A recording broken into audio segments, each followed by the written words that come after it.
After years of hyping up the release of the Epstein files, Republicans are now working overtime to sweep it under the rug. As we mentioned in the last block, late last night, House Republicans on the Rules Committee voted against legislation that would force the Department of Justice to release the Epstein files. And when that legislation was brought to the House floor for a vote today, Republicans voted overwhelmingly against it, a 211 to 210 vote.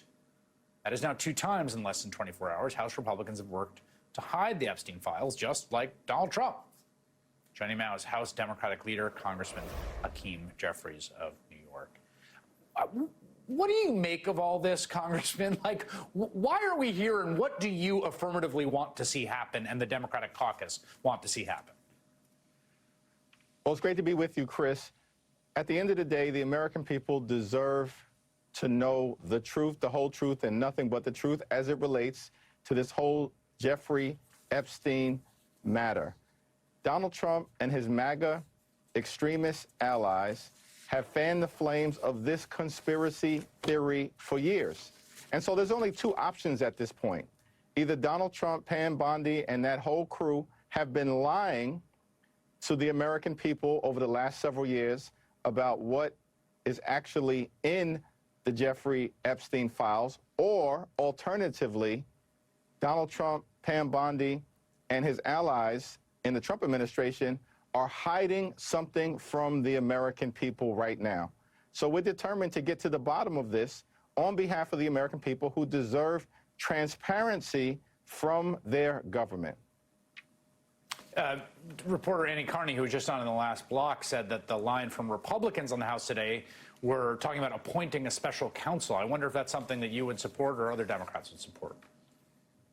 It seems to me that a special counsel is just a diversionary tactic.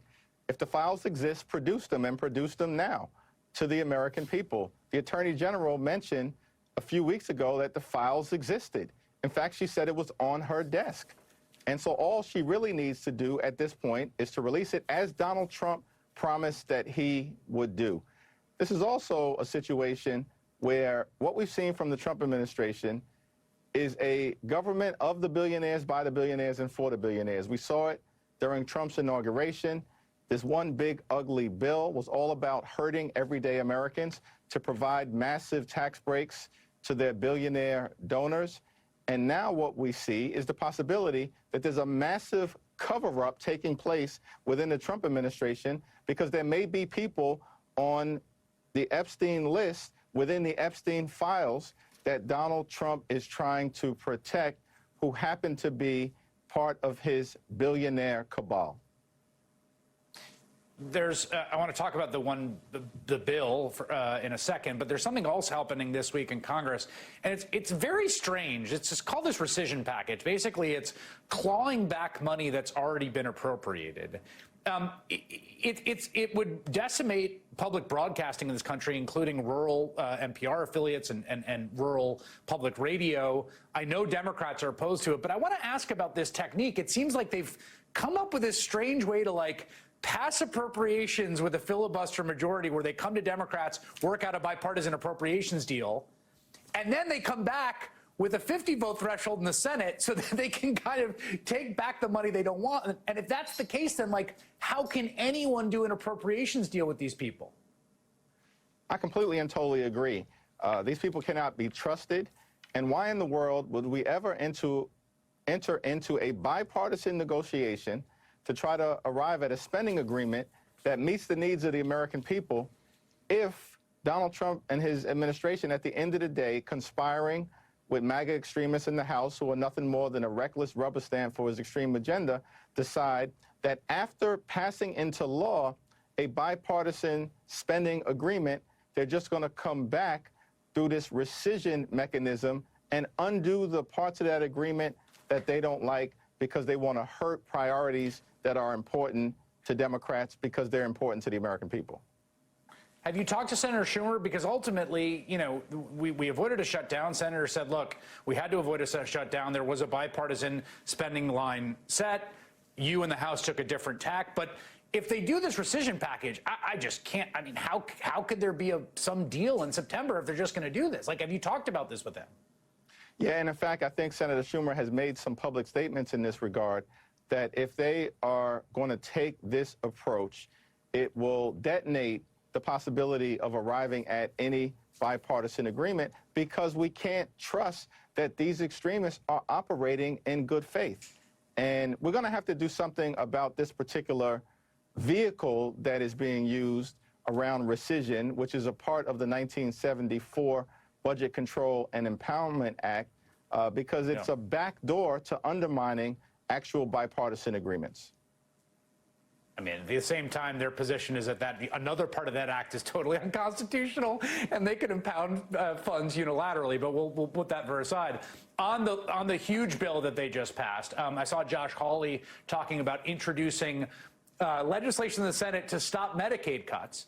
Having voted for Medicaid cuts, enormous, unprecedented hundreds of billions of dollars in Medicaid cuts, talking about how bad Medicaid cuts are, voting for it, now wanting to go back at Medicaid cuts. Would Democrats support some kind of let's go back and take the Medicaid cuts legislation? I mean, Josh Hawley is a complete and total phony at this point. He spent the last few months talking about how devastating these Medicaid cuts would be for the people that he represents in Missouri, and then turned around and actually voted for it. If he wanted to do something about these Medicaid cuts, he actually was the deciding vote, and he could have stopped it, just like Lisa Murkowski could have stopped it. We saw the same thing in the House of Representatives with many of these so-called moderates who spent months saying they would never vote to cut Medicaid benefits to their constituents, and then they turned around and did exactly that. We're going to have to get this situation addressed, but we have no faith that Republicans are actually committed to doing it in good faith. This is going to fall to Democrats in the House and the Senate. It's one of the reasons why the midterm elections are going to be so important.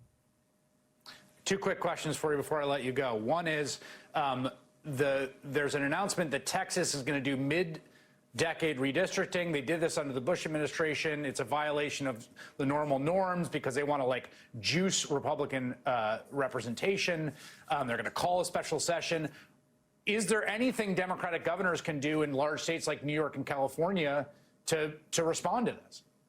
Republicans are running scared. This is outrageous that they're going to attempt to rig the midterm elections by gerrymandering a congressional map in Texas that is already gerrymandered, Chris. Yes. And so what's interesting about this is that this may be what has often been referred to as a dummy-mander, where as part of the effort to actually steal some more seats, they may make it easier for us because they're going to shift Democrats into Republican-held districts to actually flip some seats currently held by Republican incumbents.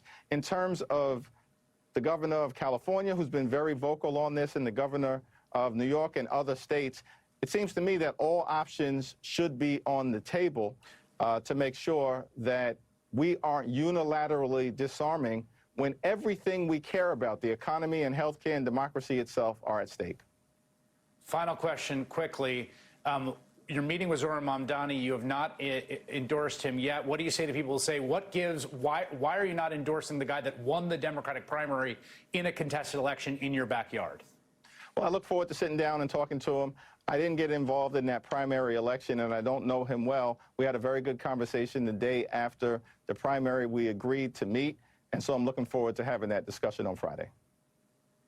Democratic leader Hakeem Jeffries, thank you very much. Appreciate it. Thank you.